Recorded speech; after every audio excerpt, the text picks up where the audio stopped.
Un jour, pendant qu'Adam somnole près de l'arbre, Ève s'approche et lève la tête vers le fruit si tentant. C'est alors qu'apparaît le perfide serpent. Il demande à Ève si elle a goûté le fruit de cet arbre. Ève répond que non, car Dieu l'a interdit sous peine de mort. Le serpent se met à ricaner, expliquant que Dieu a interdit ce fruit uniquement pour maintenir Adam et Ève dans l'ignorance, c'est tout.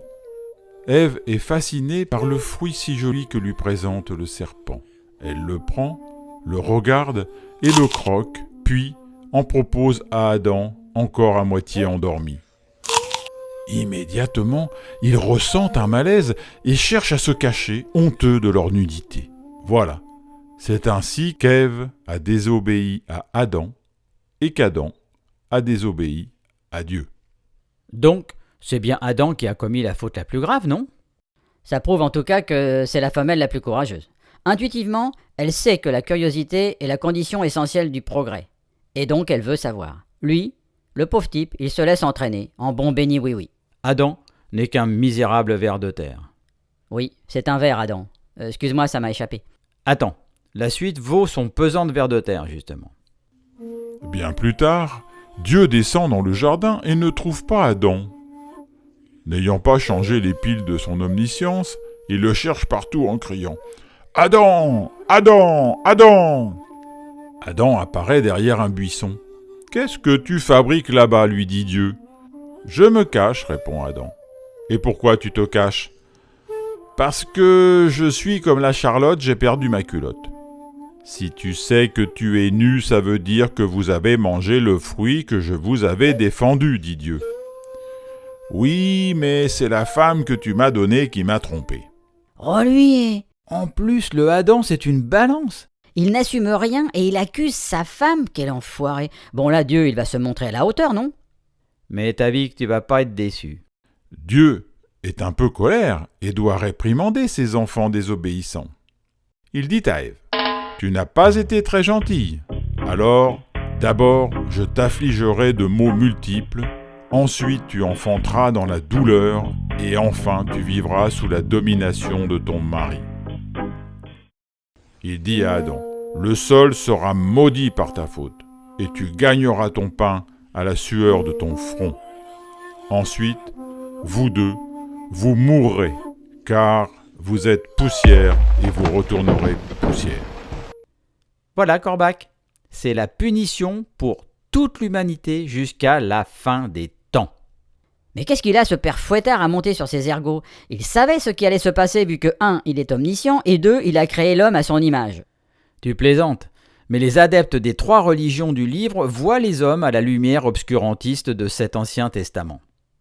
Si je comprends bien, dans leur esprit, le sort de l'homme et surtout de la femme aujourd'hui encore découle directement de cette fable nunuche que même mes poussins n'arrivent pas à écouter sans bâiller d'ennui ? Voilà. Non, alors là, les plumes m'en tombent. Eh oui, la corneille. T'imagines ? C'est comme si ton ancêtre, celui qui a laissé tomber le fromage, avait puni, pour sa vanité, toute la descendance des oiseaux jusqu'à la fin des siècles.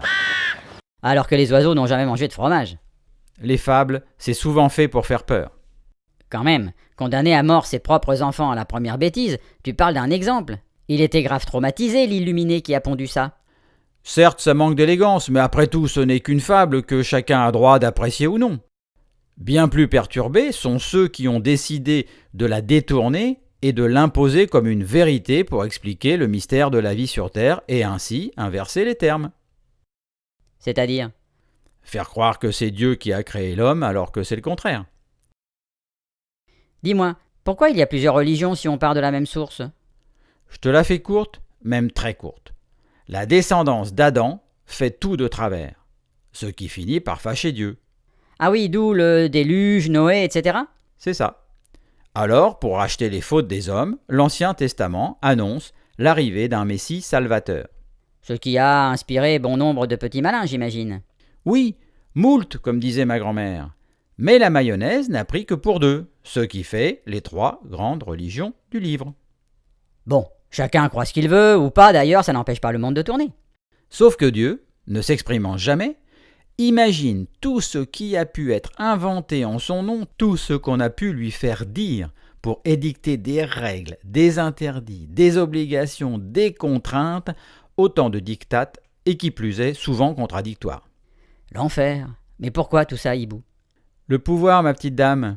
Les religions ont longtemps été et sont malheureusement encore souvent des instruments de pouvoir.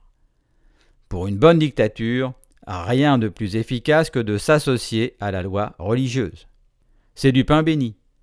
Dieu merci, nous les animaux, on n'échappe à tout ça. Oui, nous sommes des miraculés en quelque sorte. Prions pour que ça dure.